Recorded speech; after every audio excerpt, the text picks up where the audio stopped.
Red Glass by Laura Rousseau, Chapter 16, Section 4.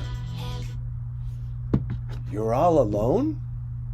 His eyes moved from the passport photo to my face.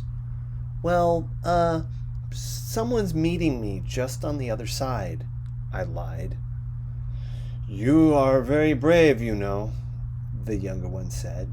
He smoothed a finger over his wispy black mustache, a couple dozen sparse hairs, not enough to shave. Why are you coming to Guatemala? The older man asked. I bit my lip. To visit my boyfriend. He's Guatemalan. He raised his bushy eyebrows and stared at me. Then he shook his head. Be careful, señorita. That's 10 quetzales. Are dollars okay? I flashed a hopeful smile at him. Of course. $1.50. I dug some change out from my backpack and dropped it into his hands. He stamped the passport and handed it to me. Fortino, escort this señorita to the other side. Stay with her until her boyfriend arrives. Fortino smiled. With great pleasure, he said, and adjusted his machine gun.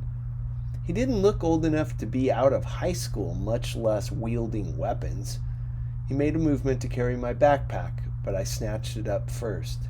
Thanks, I've got it. He walked slowly, trying to stretch out the 500-foot walk. Juan had told me not to trust anyone in a uniform. I wished Juan were here now, his snake tattoos rippling. He could make instant friends with anyone. By now, he'd be joking around with the guards like old buddies. Want to touch my gun? The guard asked. His voice cracked. He hadn't even finished puberty yet. I shook my head and tried to pick up the pace, but he dragged his feet. I could take you out sometime, señorita. Show you around this area. There's a lake you'd like. I tried to estimate how many more footsteps to the other side. We were utterly alone now.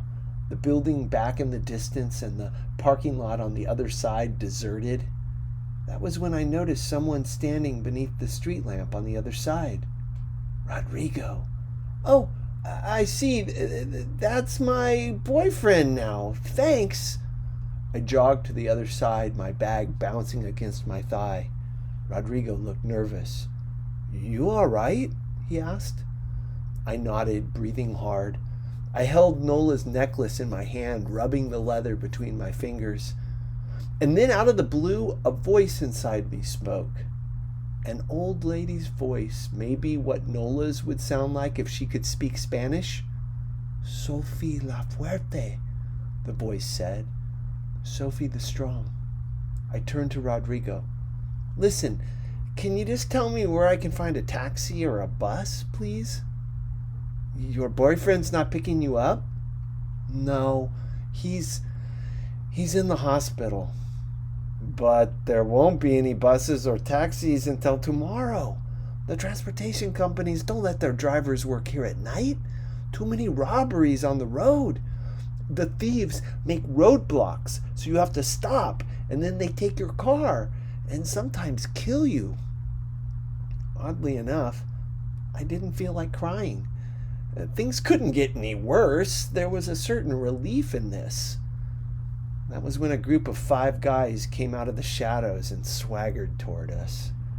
They wore baggy jeans and bright white tennis shoes, gold chains and baseball caps. Same kind of clothes as Angel's, only on Angel they made me smile because underneath was something very tender and good. These guys made the hairs on my arms stand up. "A la chingada," Rodrigo said under his breath. "Get ready to run." They came close enough that I could see their zits and moles and scars. We were surrounded. "Good evening, gringuita. What's in your backpack?" "Hey, man, what you got in your pockets?" They were moving in, closer and closer. "Show us what you got." "Well, why don't you walk over here with us and show us everything?" "Everything." I tilted my head back. looked at the sky. The moon was a sliver of white. I closed my eyes and let the moment sink in. It's strange what you think about in the pinpoint of a moment when you might die. And I mean, really die. Not imagining poisonous gas seeping into the basement, or toxins in your food, or smallpox germs coating your alarm clock. I saw Mom's smooth face over me, felt her hair brushing against my cheeks. I heard Juan humming softly, the way he always did when he made green chili tamales. I felt the warmth of Pablo's body against mine while we slept with the chickens. And I thought, even if I die now, I will know I've lived a good life. I opened my eyes just in time to see a guy with a crooked nose reach his hand out from my upper arm. I took a deep breath and got ready to scream, to run, to kick, anything. But now he was looking over my shoulder toward the bridge. Fortino the guard was headed towards us, his machine gun raised. He called out in his squeaky adolescent voice, "They bothering you, señorita?" I tried to say yes, but my mouth wouldn't move. Fortino yelled, "Okay, cabrones, hands up!" The guys cursed under their breath and held up their hands.